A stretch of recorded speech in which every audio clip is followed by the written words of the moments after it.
6 марта во всем мире отмечается День борьбы с глаукомой. Акции, проводимые в течение недели, призваны повысить осведомленность населения об этой коварной болезни, а также привлечь внимание общественности к необходимости ее ранней диагностики и лечения. О том, насколько этот недуг распространен у нас, в Якутии, как ведется профилактика и как распознать первые признаки глаукомы, мы поговорим с врачом-офтальмологом-хирургом Якутской республиканской офтальмологической клинической больницы Марией Степановой. Мария Владимировна, здравствуйте. Здравствуйте. Глаукома считается довольно распространенной болезнью не только в Якутии, не только в России, но и по всему миру. У нас в Якутии есть какие-то особенности по заболеваемости этим недугом? Ну, давайте начнем с определения. Что такое глаукома? Глаукома – хроническое заболевание глаза, которое сопровождается повышенным внутриглазным давлением. Это ведет к гибели диска зрительного нерва. Пациент может заметить снижение зрения, сужение полей зрения, и это ведет, замечаю, к необратимой потере зрения и даже слепоте. Распространенность этого заболевания по всему миру составляет около 67-70 миллионов человек. В России это около 1 миллиона человек. И заметьте, что белое население страдает намного меньше, чем остальное население. Распространенность в республике составляет на сегодняшний день около 10 тысяч человек. Это люди, которым выставлен диагноз глаукома, назначено лечение. В нашей эндемической зоне, так называемой, нашей территории в республике развита, очень распространена так называемая узкоугольная или закрытоугольная глаукома. Это связано с морфофункциональными и анатомическими особенностями азиатского глаза. Вы говорите, что если пропустить момент, точнее упустить момент, то последствия уже будут необратимы, то есть даже операция не сможет помочь пациенту? Даже наша хирургическая операция, она не вернет те утраченные, зрительные функции, которые утратил пациент при этом заболевании, к сожалению. А кто чаще всего подвержен этой болезни? Есть ли градация по профессиям, по образу жизни? В общем, кто чаще, даже по возрасту, кто чаще болеет? Этим заболеванием страдают чаще всего это люди старше 40 лет, старше 50 лет, но также преклонного старческого возраста. Имеет место генетическая предрасположенность, если у пациента есть, например, родственники, страдающие глаукомой, или ослепшие люди. Ну и ряд различных факторов, которые может приводить к глаукоме. А молодые часто болеют глаукомой? Есть и юношеская, есть и врожденная глаукома. Это связано уже с генетическими и анатомическими особенностями. Но она встречается гораздо легче, чем глаукома у возрастных людей. Может ли человек сам и по каким признакам определить, что у него начинается глаукома и что ему следует обратиться к врачу за проверкой? К сожалению, наши пациенты и человек не всегда может обратить внимание на начальные симптомы этого заболевания. Зачастую к нам обращаются пациенты уже, к сожалению, в терминальной, далеко зашедшей стадии глаукомы. В этом заключается коварство этого заболевания, что это течение бессимптомное. Но человек может заметить какие-то предвестники его. Это какие-то затуманивания, периодическое зрение, возникновение радужных кругов при взгляде на яркий источник света, какие-то мигреноподобные головные боли, чувство напряжения в глазах. И стоит обратиться к специалисту.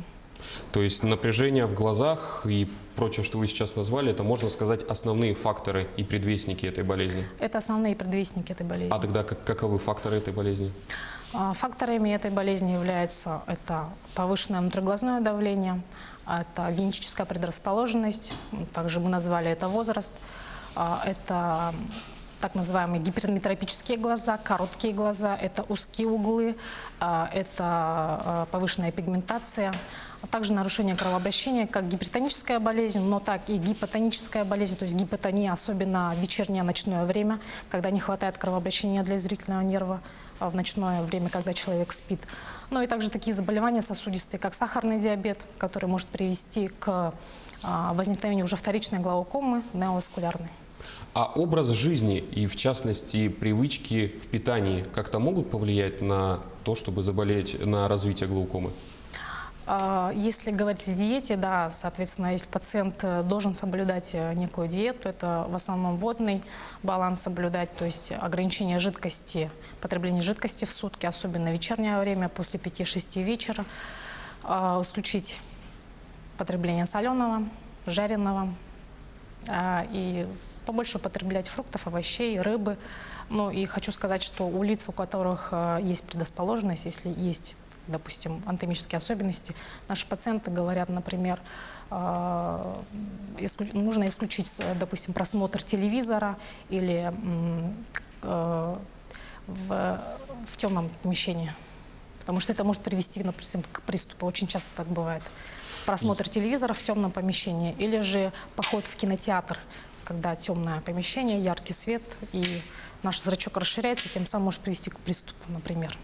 Мария Владимировна, мы сейчас живем в 21 веке, и так или иначе вся наша работа протекает через компьютер, у меня в том числе он здесь присутствует, практически 24 часа в сутки, ну, за исключением там 5-6 часов сна, мы смотрим либо в монитор, либо в телефон. Как это влияет и необходимо ли это минимизировать? Возможно, это влияет не только на глаукому, может и на какие-то другие заболевания. Сейчас очень в мире распространено, значит, использование различных гаджетов, интернета, особенно молодежь, ну и трудоспособного возраста люди. Развивается так называемая близорукость, миопизация населения идет. Это связано с повышенной зрительной нагрузкой. Так вот, данная миопия с возрастом может способствовать возникновению глаукомы, то есть риск возрастает в 2-3 раза. Но также мы касаемся других пациентов, которые носят, наоборот, плюсовые очки для дали, гиперметропы так называемые. У них обычно, как правило, короткий глаз и закрытые углы. То есть вот эту патологию может определить только специалист. Давайте теперь поговорим о профилактике именно глаукомы. Что нужно делать?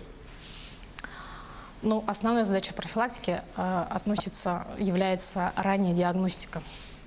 То есть при своевременном выявлении, при адекватно назначенном лечении, терапии, при комплаентности наших пациентов, то есть при приверженности пациентов к терапии, ведет к успешному довольно-таки сохранению на долгие годы зрения, и это влияет на качество жизни пациентов. Касаемо посещения специалиста, допустим, если мы знаем, что стоматолога нужно посещать раз в полгода, раз в год стандартно, то как часто нужно посещать глазного врача?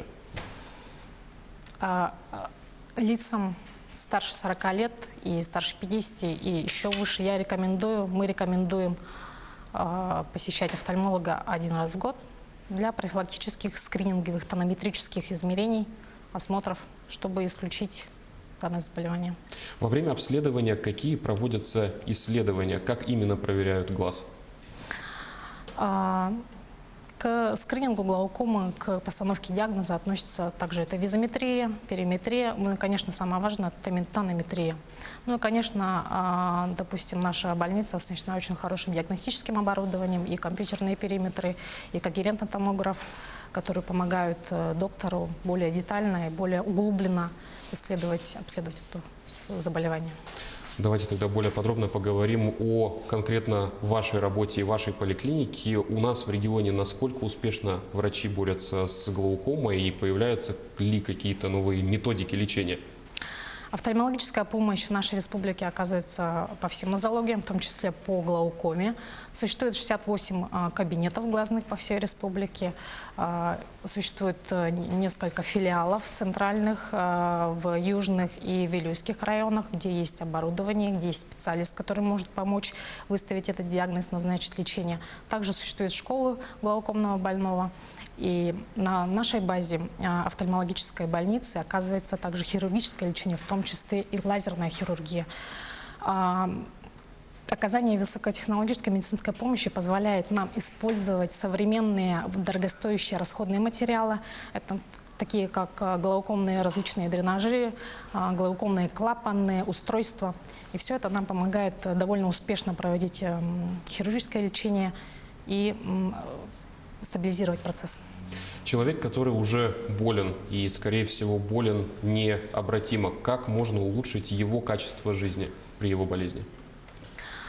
Ну, конечно же, это наблюдение, диспансерный учет в своей поликлинике по месту жительства. Диспансерный отчет – это человек должен с таким заболеванием каждые 3 месяца наблюдаться, то есть у своего специалиста. Ну и, конечно же, приверженность к лечению.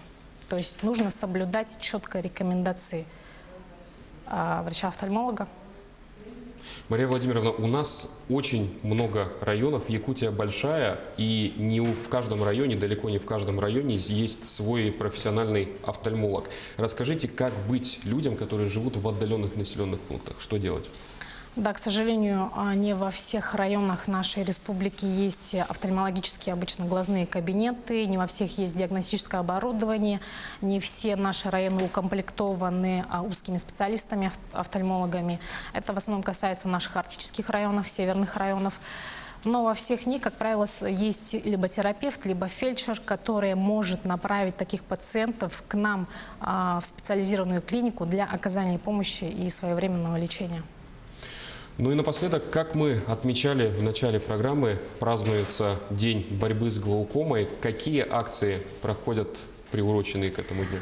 Ну, как я уже сказала, существует школа глаукомных больных при нашей базе, где проводятся различные лекции, беседы, семинары, где участвуем не только мы, но и наши студенты, наши клинические ординаторы. А для врачей проводятся тоже различные семинары, вебинары, конференции с участием ведущих специалистов институтов, клиник нашей страны. А с расписанием можно ознакомиться на сайте. Мария Владимировна, и напоследок у вас есть возможность пожелать нашим телезрителям что-нибудь приуроченное к этому дню? Ну, хочу пожелать, во-первых, всех якутян с приближением весны. Хочу поздравить всех с приближением весны, пожелать хорошего весеннего настроения, конечно же, пожелать самое главное – здоровья. И хочу напомнить еще раз, что лица старше 40 лет, старше 50 лет, им необходимо прийти, чтобы для скринингового профилактического осмотра офтальмолога. Мария Владимировна, благодарим вас за беседу. О Всемирном дне борьбы с глаукомой и мерах, принимаемых в нашем регионе, мы сегодня говорили с заведующей лечебно-диагностическим подразделением и платным Марией Владимировной Степановой.